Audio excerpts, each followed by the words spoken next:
माननीय प्रधानमंत्री जी बहुत निकट पहुंच गए हैं संत महापुरुषों के।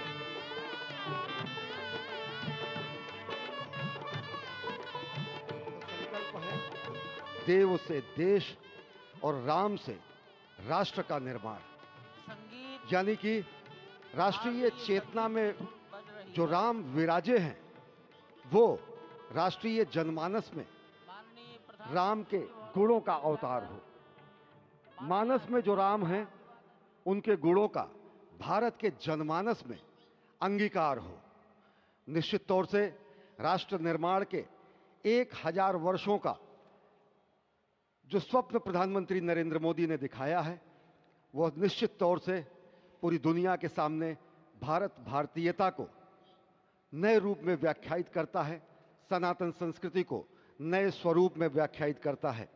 हमारी ही संस्कृति कहती है संगच्छध्वम संवदध्वम संवो मनांसि जानताम।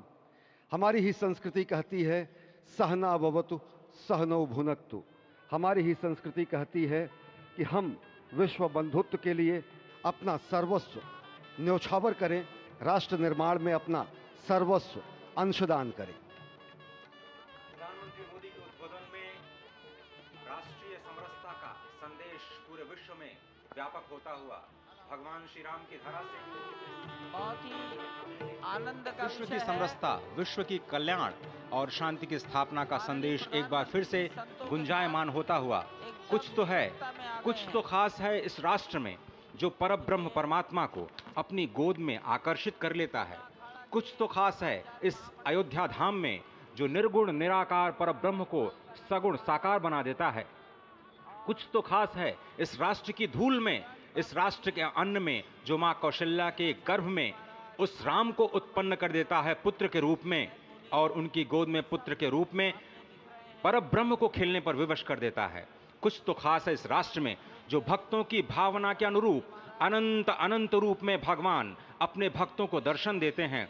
राम सबके हैं, राम सर्वत्र हैं, और इसीलिए आज एक ऐसे ही अद्भुत अलौकिक स्वरूप में, बाल रूप में 5 वर्ष के राघव अब अपने भक्तों को नए नवीन नूतन दर्शन के लिए पधार चुके हैं। स्वागत कीजिए भगवान श्री राम का इस नए अवतार में, आज के इस अलौकिक दिव्य द्वादशी के तिथि में, जब कूर्म अवतार का दिन आज भगवान श्री राम ने एक बार फिर से अवतार लिया। धराधाम, अयोध्या धाम, सरयू सब कुछ प्रसन्न, आनंदित, उल्लसित।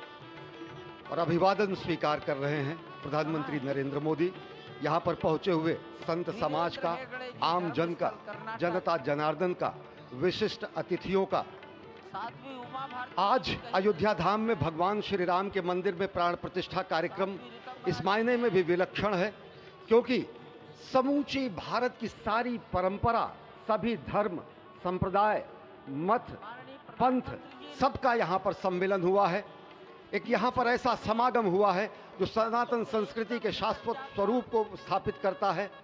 यहाँ पर शैव, वैष्णव, शाक्त, पत्य, गणपत्य, सिख, बौद्ध, जैन, दशानंद, शंकर, रामानुजाचार्य संप्रदाय, निम्बारका संप्रदाय, विष्णुनामी संप्रदाय, राम सनेही संप्रदाय, पंथों में घीसा पंथ, गरीबदासी, गौड़िया, कबीर पंथी, वाल्मीकि पंथी, धार्मिक संगठनों में अनेकानेक विश्व कल्याण में लगे हुए, भारत निर्माण में लगे हुए संगठनों के प्रतिनिधि, महिमा समाज, अकाली, निरंकारी, राम नामधारी, राधा स्वामी, वरकरी, वीरशैव, हर कोई भारत की समस्त मत पंथराय की जो अलग अलग धाराएं हैं वो आज उनका यहाँ पर समागम हुआ है, आज उनका यहाँ पर संगम हुआ है। और पूरी दुनिया चकित रूप में देख रही है कि किस तरीके से वैविध्य में एकता का प्रमाण, विविधता में एकता का प्रमाण, बहुरंगी सतरंगी विविध रंगी संस्कृति का आज यहाँ पर सम्मेलन हुआ है और पूरी दुनिया उल्लासित है। संभवतः इसीलिए कहा गया है कि मैं एक बिंदु परिपूर्ण सिंधु, यह मेरा हिंदू समाज, मेरा इसका संबंध अमर, मैं व्यक्ति और यह है समाज। इससे मैंने पाया तनमन, इससे मैंने पाया जीवन, मेरा तो बस कर्तव्य यही, सब कुछ कर दूं इसको अर्पण। मैं तो समाज की थाती हूँ, मैं तो समाज का सेवक हूँ, मैं तो समष्टि के लिए व्यष्टि का कर सकता बलिदान अब है। हिंदू तन मन, हिंदू जीवन, रग रग हिंदू मेरा परिचय। तो निश्चित तौर से एक जो हमारी सनातन संस्कृति का प्रतीक है वो आज पूरी दुनिया देख रही है इस परम अयोध्या धाम से। आवश्यकता पड़ेगी। वर्षों की तपस्या पूर्ण हुई इस राष्ट्र की, कई वर्षों की तपस्या पूर्ण हुई है उन संतों की जो लगातार भगवान श्री राम के लिए अपना सर्वस्व बलिदान करते रहे। तपस्या पूर्ण हुई है स्वयं प्रधानमंत्री की जो लगातार पिछले 11 दिनों से विशेष उपवास अनुष्ठान में हैं। उनकी प्रतिज्ञा पूर्ण हुई क्योंकि वो विशेष तौर पर श्रीरंगम और श्री रामेश्वरम से खुद भगवान श्री राम के लिए उपहार लेकर के आए, और उपहार तो समस्त देश से यहाँ पर पहुँच रहे हैं। कोई रामलला के लिए भोग न्यौछावर कर रहा है, तो कोई उनके पोशाक तैयार कर रहा है, कोई उनके लिए हीरा जवाहरात भेज रहा है, तो जनकपुर और मिथिला वाले भार भेज रहे हैं। उस भार में सोना है, चांदी है, भाव है, भंगिमा है, प्यार है, दुलार है, संस्कार है। तभी तो भगवान श्री राम सबके हैं, सर्वत्र हैं, और इसीलिए शायद ही कोई ऐसा राज्य हो इस राष्ट्र का जिसने भारत भूमि में अयोध्या धाम में भगवान श्री राम के नव्य और भव्य मंदिर के निर्माण में अपना योगदान न दिया हो। यहाँ पर पत्थर आते हैं राजस्थान से, कारीगरी होती है तमिलनाडु से, पच्चीकारी होती है उड़ीसा से, श्रमजीवी होते हैं बिहार और उत्तर प्रदेश से, और जो प्राण प्रतिष्ठा होती है वो 140 करोड़ लोगों के जनमानस की भावना को केंद्र में रखकर राष्ट्र के अध्यक्ष, राष्ट्र के नेता प्रधानमंत्री मोदी स्वयं प्रतिष्ठित करते हैं भगवान श्री राम को चेतन स्वरूप में सभी के लिए, क्योंकि भगवान श्री राम सबके हैं, सर्वत्र हैं। और वही आह्वान उन्होंने किया है, वह आह्वान है कि भक्ति मुक्ति साधकम भारतम, धर्म कर्म नैष्ठिकम भारतम, रीति नीति संस्कृतम भारतम, शस्त्र शास्त्र धारकम भारतम, शक्ति युक्ति समृतम भारतम। और निश्चित तौर से ये आज एक संकल्प के सिद्धि का दिन है, और आज ही एक शपथ लेने का भी दिन है, आज ही एक और सौगंध लेने का दिन है जिसमें कहा जाता है कि अजय्याम च विश्वस्व देहि शक्तिम सुशीलम जगद्येन नम्रम भवेत, श्रुतम चैवयत यत्कंटकाकीर्ण मार्गम स्वयं स्वीकृतम न सुगम कार्येत। हे प्रभु, हमें ऐसी शक्ति दे कि विश्व में हमें कोई चुनौती न दे सके, ऐसा शुद्ध चरित्र दे जिसके समक्ष संपूर्ण विश्व नतमस्तक हो, और ऐसा ज्ञान दे जो कि स्वयं स्वीकृत कंटकाकीर्ण मार्ग को सुगम बना दे, और सभी कंटकाकीर्ण मार्गों को सुगम बनाते हुए हम भारत को जगत गुरु की पदवी पर विश्व में स्थापित कर सके। यही कहा गया है कि परम वैभवम में नेतु मेतत् स्वराष्ट्रम, हम अपने राष्ट्र को परम वैभव पर प्रतिष्ठित करें, और इसी का आह्वान प्रधानमंत्री नरेंद्र मोदी ने अयोध्या धराधाम से आज इस युगांतकारी क्षण में दुनिया को दिया है।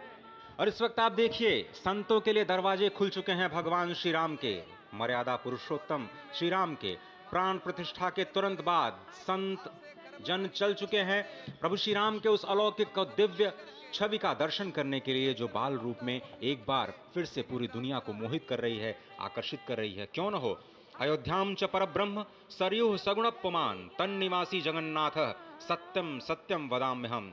भगवान शिव जो कि जगत गुरु हैं, भगवान शिव जो श्री राम के सखा हैं, भगवान शिव जो श्री राम के स्वामी हैं, स्वयं मां पार्वती से कहते हैं कि अयोध्या जो परब्रह्म स्वरूपा है, सरयू का तीर्थ जो कि साकार जलाकार परम पुरुष परमात्मा की स्वरूपा है, उस अयोध्या के निवासी समस्त जीव जगन्नाथ स्वरूप हैं। जो इस वक्त सांस ले रहे हैं अयोध्या में, वो भी अयोध्यावासी हैं। जो अपने मन से इस दृश्य को देख रहे हैं, वो भी अयोध्यावासी हैं। जो परिकल्पना कर रहे हैं कि वो कभी अयोध्या आएंगे, भगवान श्री राम के दर्शन करेंगे, वो भी इस वक्त अयोध्यावासी हैं। और अयोध्यावासी हैं इसीलिए जगन्नाथ स्वरूप हैं।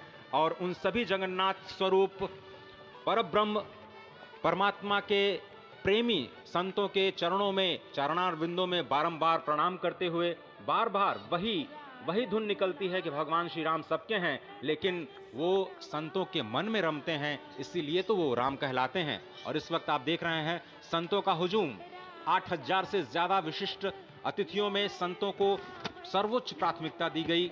और अनेकानेक बलिदानों के बाद जो आज प्राप्त हुआ है, अयोध्या की धरा को, भारतवर्ष की धरा को आज संत विह्वल होंगे, उनके नयन सजल होंगे, भगवान श्री राम को अपने बीच पाकर, अपने बीच एक नव्य और भव्य रूप में पाकर, उस कृष्ण वर्ण की 5 वर्ष के बालक के रूप में राघव को पाकर, जो आज कलयुग में त्रेता युग से उतर करके आए हैं और सभी को दर्शन कर कृतार्थ दे रहे हैं। कितनी अलौकिक छवि, कितनी दिव्य छवि। आप भी अपने हृदय में उनको समा लेना चाहते होंगे, संजो लेना चाहते होंगे, और आप सभी का मन कर रहा होगा कि एक बार तो आए अयोध्या में और अयोध्यावासी बन जाए, स्वयं जगन्नाथ बन जाए। और ये समागम है, आज संगम हुआ है विविध मत, धर्म,